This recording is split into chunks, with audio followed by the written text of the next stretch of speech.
ပြန်လာတဲ့ခင်ဗျာဒီနေ့ဂျွန်လ7ပေါ့နော်ဂျွန်လ9ရက်နေ့အခုကဒီအင်္ဂလိပ်စာကိုကျွန်တော်ပုံမှန်တိုင်းဆိုလို့ရှိရင်တော့သတင်းတူလေးတွေကိုဒီ throwing two birds with one stone ပေါ့ချက်ကိုတစ်ချက်ပြပေါ့နော်အခုကဒီအင်္ဂလိပ်စာလေးလာတဲ့ချို့နေရာတွေမှာbeginner ဆိုရင်ဒီလောက်ပဲလေးလာမယ်ဆိုတာမျိုးပြောတာဖြစ်ပါတယ်တကယ်ကြတော့ဒီ simple sentence တွေလည်းမရပါဘူးဒီနေ့စဉ်သုံးအင်္ဂလိပ်စာတော့မှန်ပါတယ် phrase အချို့ဆိုလည်းဒီပုံစံစင်တူလေးတွေမှန်ပါတယ်တကယ်တော့ကျွန်တော်နမူနာလေးတစ်ခုကဒီ international business english ကထင်လို့မဟုတ်ဘူးအဲ့လောက်အရမ်းမလွယ်ဘူးတကယ် practice လုပ်မယ်ဆိုရင်ဒီစနစ်ရှိရပါမယ်တစ်ချက်တကယ်လို့သိအောင်ပြောမယ်ဆိုလို့ရှိရင်စကားလုံးပိုင်းတွေလေ့လာတာမှန်ပါတယ်နှစ်ချက်က sentence structure တွေလေ့လာတဲ့အခါမှာ simple compound complex သုံးခုလုံးလေ့လာမယ်အဲ့ဒီ simple structure လောက်တော့မရဘူးဒါဆိုတော့ရမှာပါရမှာ just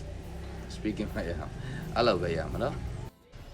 အဲ့ဒီထဲမှာကျွန်တော်တို့ let's talk about family ဆိုတဲ့အကြောင်းပြောတော့ when do you spend time with your family when do you spend time ဆိုတာအခြေခံမေးခွန်းဖြစ်သွားပြီwith your friend time ဆိုလို့စကားစု၅ခုရှိသွားပြီ DMB RP ဆိုတဲ့စကားစုတိမောင်ဖြစ်မှာ DMB RP စကားစုဆိုတာဒီမှာဆိုတစ်ခုပြောပြမယ်ဆိုလို့စင် with your family ဆိုတာ manner အဲ့ဒါကို manner လို့ခေါ်တယ် လို့ခေါ်တယ်ပေါ့နော်ဒီသားစုနဲ့အတူပေါ့အဲ့လိုလေးတွေသဘောတဘာဝတွေတိမှပြင်မယ်စကားစုကဘယ်လိုစကားစုလဲနောက်တစ်ခုက I spend time with my family ဆိုတာမူလပေးထားတဲ့ sharing ဆိုတဲ့သဘောတရားမူလ sentence ကိုပြန်သုံးတာပြီးတော့ on Sundays ကအဖြစ်ပဲအဲ့တော့တချို့အနည်းဆုံးဖြည့်တယ်လို့ဆို on Sundays ဆိုတဲ့ဟာမျိုးဖြည့်တယ် every Sunday ကိုပြောတာဖြစ်တယ်အဲ့တော့ is the day တဲ့အမှဆိုလို့ရှိရင်သူ emphasize လုပ်ထားတဲ့နေ ID in နဲ့ it နဲ့ဝင်နဲ့လုပ်ထားတယ်ဒီလိုပုံစံမျိုးလေးတွေမသိဘဲနဲ့စာဘာတော့ဖြည့်ဘယ်လိုမှဖြည့်လို့မလွယ်ဘူးเนาะပထမသိအောင်လုပ်ရမယ်ပြီးရင်အဲ့ပုံစံတိုင်းလေးလေ့ကျင့်ပေးရမယ်ပေါ့နော်သူအချင်းချုပ်ဘာရှိလဲဆိုတာလည်းသိရမယ်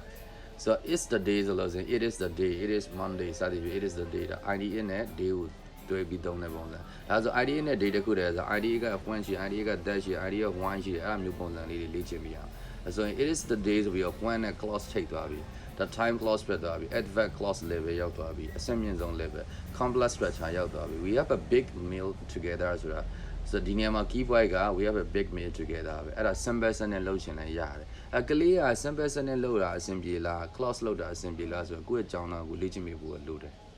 မဟုတ်လို့ဆိုရင်ဒီတိုင်းပဲကြက်မှတ်မှာလားဆိုတော့ပြဿနာတွေတက်သွားတာမျိုးရှိတယ်နော် Okay နောက်တစ်ခုက what do you like doing with your family what do you like doing like plus bar and you do with your family အရင်အတိုင်းပဲ manner နဲ့ပဲမိထားတာဒါဆို तू က I like sitting ဆိုရင်ဖြေရပါပြီ sitting ဆိုတော့မှaround the table ဆိုတာ place ကိုပြော DMB ကတော့ PDF place ကိုပြောတာ with your family with my family က manner ကိုပြောတာပြီးတော့ in နဲ့ဆိုတာဒါ compound စက်နေ in တို့